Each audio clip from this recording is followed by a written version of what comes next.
Would your dad talk about his business dealings during this period of time, 1986 to 1989? Yes. What information did you have about what was happening with the company that he had taken over? He'd done a remarkable job. The company was a shambles. He came in and fired a great number of people and cleaned up Companies Act and very aggressively took it to be a profitable company. He was making millions of dollars doing this, and they was making everybody money, and it was just getting bigger and bigger, and everybody thought he could do no wrong. Was he kind-hearted in his business? No, he was ruthless. Would he talk to you about squeezing out smaller businessmen? Yes. Did he talk to you about the people he did business with? Yes.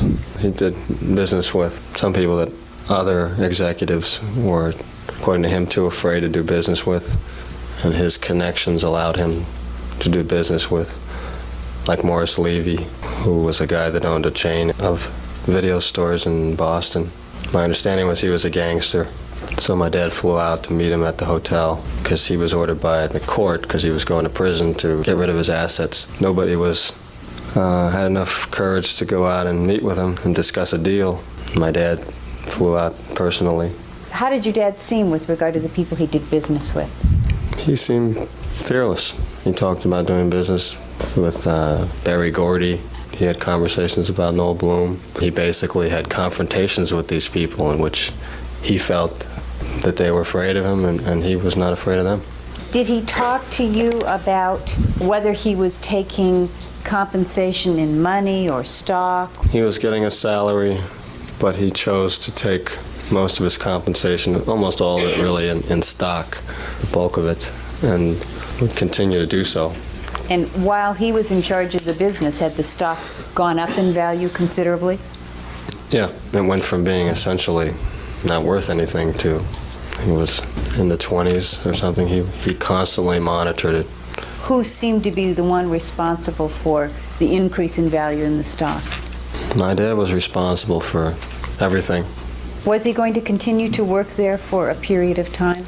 He was going to work there a couple more years. He was really tired of working with the company and in business, but the money just kept getting bigger and bigger, and especially the next contract was going to be real big money, he kept saying, and he just felt like he had to go another couple years until he could get the kind of money he needed so he could do what he really wanted, which was to go into politics and move out of the state. Where was he going to move? Florida.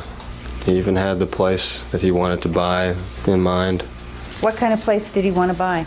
It was a little peninsula that had 7 other houses on the compound. One for my brother eventually when he got married and so on, and one for me, my grandmother, my Aunt Terry's family, Terry and Carlos. Himself, I'm not sure who else he was going to have live there, but he was going to have everybody on the compound, and he was going to base himself out of there. Had he gone looking for real estate? Yeah, this is what he found, and he discussed it with my grandmother, Terry and Carlos. That's what he wanted to do.